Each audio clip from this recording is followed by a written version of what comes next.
नमस्कार दोस्तों एक बार से फिर से स्वागत है आपका आपके अपने इस खूबसूरत टेरेस गार्डन में। और दोस्तों स्वागत है आपका आपके अपने channel Omveer Singh gardening and farming में। दोस्तों देखिए, मैं आया था अपने गार्डन में और मैंने एक अपना पौधा देखा गुलाब का। हमारे पास 13 गमले हैं गुलाब के, लेकिन एक गमले में कुछ हालत ख़राब सी देखी। तो मैंने सोचा कि वो हालत ख़राब कई बार क्या था, ओवर वाटरिंग से हो जाती है। पानी ज़्यादा आप लगा दोगे तो पत्तियां पीली होने लगती हैं। तो एक तो कारण पत्तियों का गुलाब में, बाकी पौधों में भी पीली पड़ने का, या क्लोरोसिस जिसको कहते हैं ना, कि बीच बीच में पीला हो जाता है और नसें उसकी ठीक बनी रहती है, हरी बनी रहती हैं, तो इसे कहते हैं क्लोरोसिस। ये कारण होता है 2-3 कारणों से। या तो ओवर वाटरिंग है, या पौधे को पोषक तत्व नहीं मिल रहे। और वो पोषक तत्व भी तभी नहीं मिलते जब उसको आपने पानी ज़्यादा लगा दिया और उसका सिस्टम जो न्यूट्रिएंट लेने वाला है वो ख़राब हो गया। देखिए, इसी पौधे की मैं बात कर रहा हूँ। ये देख रहे हैं पत्तियाँ इसकी, ये एक केवल इसी गमले में ऐसा हो रहा है। इसमें या फंगस लग गई हो तब भी न्यूट्रिशन की कमी हो जाती है, और न्यूट्रिएंट्स की कमी होती है इसमें, या तो आयरन की कमी है, या तो कैल्शियम की, या मैग्नीशियम की, या मैंगनीज की। इन्हीं पोषक तत्वों की कमी हो जाती है। और या कीट लग गया हो। देखिए, इसमें एफिड भी है, तो इसमें ये पत्तियों का रंग इस तरह का। देखिए, इसकी नसें तो ठीक है, जो ग्रीन दिख रही है, और लेकिन पीलापन है, हल्की सफ़ेद भी हो जाती है कई बार ये। तो गुलाब में ये कारण इस क्लोरोसिस हो, इसको कहते हैं क्लोरोसिस, न्यूट्रिशन के अभाव में ये इस तरह का होता है। या आपके पौधे की मिट्टी की पीएच बढ़ गई हो, क्योंकि ये अम्लीय मिट्टी में अच्छा चलता है। गुलाब है, कुछ पौधे ऐसे ना, जैसे गुलाब है, गुड़हल है, ये मोगरा है, आपकी अपराजिता है, ये अम्लीय मिट्टी में पौधे ज़्यादातर अच्छे चलते हैं। लेकिन अगर हम खाद वाद ज़्यादा डालते रहते हैं तो उससे पीएच बढ़ जाता है, और पीएच अगर बढ़ गया तो न्यूट्रिएंट्स की उपलब्धता पौधे को नहीं हो पाती है। तो इसलिए अब इसका इलाज हमें करना था। तो हमारे घर पे रखी हुई है फिटकरी। फिटकरी मतलब जो पौधों को फिट करती है, बिल्कुल फिट रखती है, स्वस्थ रखती है। और वो इसका वास्तव में भी बड़ा महत्व है कि घर में इसको करके कोनों में इसको रख दीजिए, क्योंकि इसमें एंटी बैक्टीरियल, एंटी फंगल गुण होते हैं कि कीट रोगों को लगने नहीं देती, चींटियाँ तक नहीं आने देती।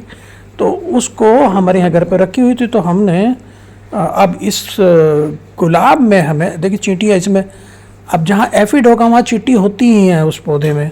तो यहाँ चींटियाँ भी हैं, एफिड भी है, और न्यूट्रिएंट्स की इसमें कमी भी है पौधे में, गुलाब में क्लोरोसिस भी है हाई। इसका मतलब पीएच भी इसका हाई है।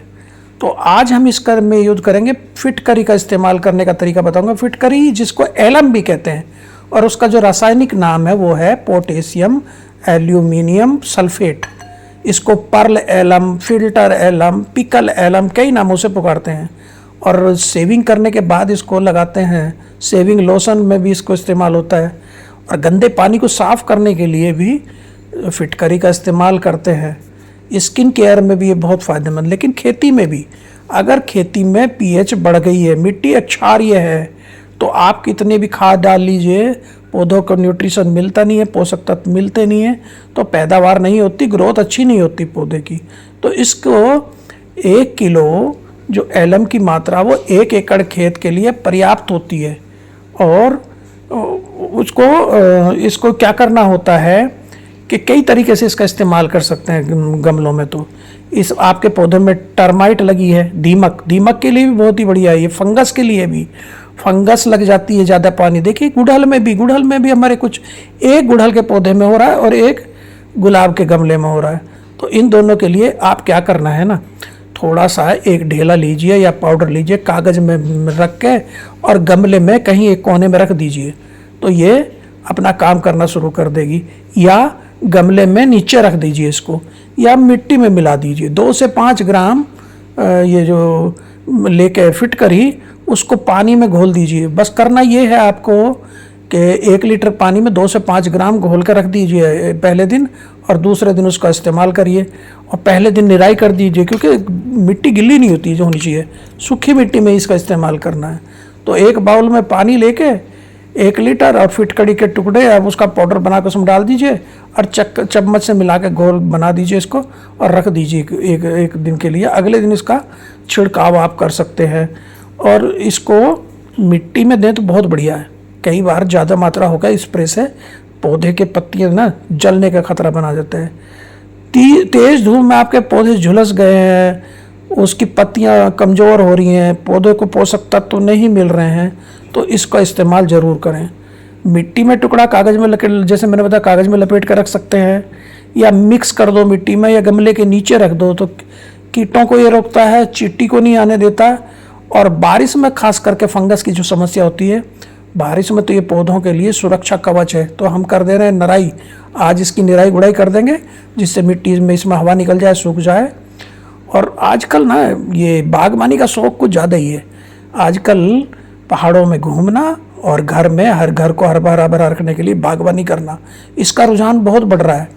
और ये जो ना कीटनाशक का भी बहुत अच्छा काम करती है, और क्योंकि इसमें आपका पोटास भी होता है, और तो ये खाद का भी काम, पोषक तत्व भी उसमें होते हैं। इसमें फिटकरी में पोषक तत्व भी होते हैं क्योंकि इसमें एल्युमिनियम सल्फेट और पोटेशियम सल्फेट दोनों होते हैं, तो वो भी काम करती है। एक 20 ग्राम का जो 20 ग्राम का टुकड़ा ना, इसको असल में 10 से 20% का घोल बना के आप इस्तेमाल कर सकते हैं। अलग अलग है, लेकिन ये गमलों में तो आप 2 से 5 ग्राम तक का ही एक टुकड़ा लीजिए और उसे 1 लीटर पानी में घोल दीजिए, निराई गुड़ाई करके अगले दिन इस्तेमाल करिए, तो दीमक को भी रुकेगा। और खाद के रूप में, क्योंकि इसमें एल्युमिनियम सल्फेट है, पोटेशियम सल्फेट है, और जो हमारे फ्लावरिंग प्लांट है उसमें इस्तेमाल कर सकते हैं, जैसे गुलाब है, गुड़हल है, मोगरा है। सब्जियों में जैसे टमाटर, बैंगन, मिर्च है। फ्रूट वाले वो प्लांट्स हैं हम आपके जितने भी ये खट्टे होते हैं ना, नींबू, संतरा, इस तरह के बोनसाई वाले पौधों में इसको इस्तेमाल कर सकते हैं। और खेत में तो बुआई से पहले सिंचाई देते हैं ना, वो सिंचाई के साथ आप इसका एक ढेला लेके ना उसको कपड़े में बांध के और रख दीजिए। पानी जहाँ से जाता है खेत में बस उसमें जाता रहेगा, और जो पीएच हाई होती है तो उसको ये डाउन कर देगा, अम्लीय बना देगा। तो अगर मिट्टी पहले से अम्लीय है तब इसका इस्तेमाल मत करिएगा। पाइथियम और बोट्राइटिस सिनेरिया से लगने वाली बीमारियों में भी ये काम आता है, बीमारियों में भी फ़ायदेमंद है। और माह में 1 बार आप इस्तेमाल इसका कर लीजिए, या जब कीट लगे तब कर लीजिए। ये पौधों की जो ऑक्सीजन की आपूर्ति होती है ना मिट्टी से, उसको भी बढ़ा देता है और पोषक तत्वों को ग्रहण करने की क्षमता बढ़ा देता है, मिट्टी को पोषक बना देता है। आप इसका मिलता गुलदस्ते में आप फूल रखते हैं ना, तो वो फूल जो रखते हो उसके तने पे फिटकरी लगा दीजिए, बहुत दिन चलता है। और प्राकृतिक पेस्टिसाइड कीटनाशक है ये, और ये तासीर इसका वैसे गर्म होता है, लेकिन पानी में अगर इसको घोल दो तो पानी को ठंडा कर देता है ये। पहले दिन पानी आपको क्या करना है कि पौधे की निराई कर देना है और 1 इंच का एक टुकड़ा फिटकरी का पानी में घोल कर रख देना है। दूसरे दिन इसका आप मिट्टी में पानी की तरह डाल दीजिए इसको, बस उसकी मिट्टी सूखी होनी चाहिए। तो ये बहुत ही बढ़िया काम करता है।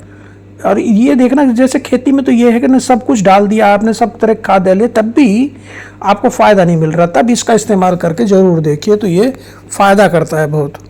अगर आपके खेत में आपकी फसलों में निमेटोड की समस्या है तो निमेटोड से भी बचाता है ये।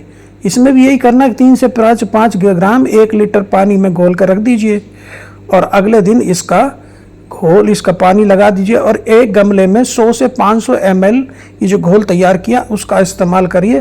और फिर देखिए चमत्कारी गुण, ये आपके चींटी को, कीटों को, फंगस को और आपके निमेटोड को, ये सभी चीज़ को कंट्रोल करता है, प्राकृतिक कीटनाशक का काम करता है। तो थैंक यू दोस्तों, नमस्कार, फिर मिलते हैं एक ऐसी वीडियो में।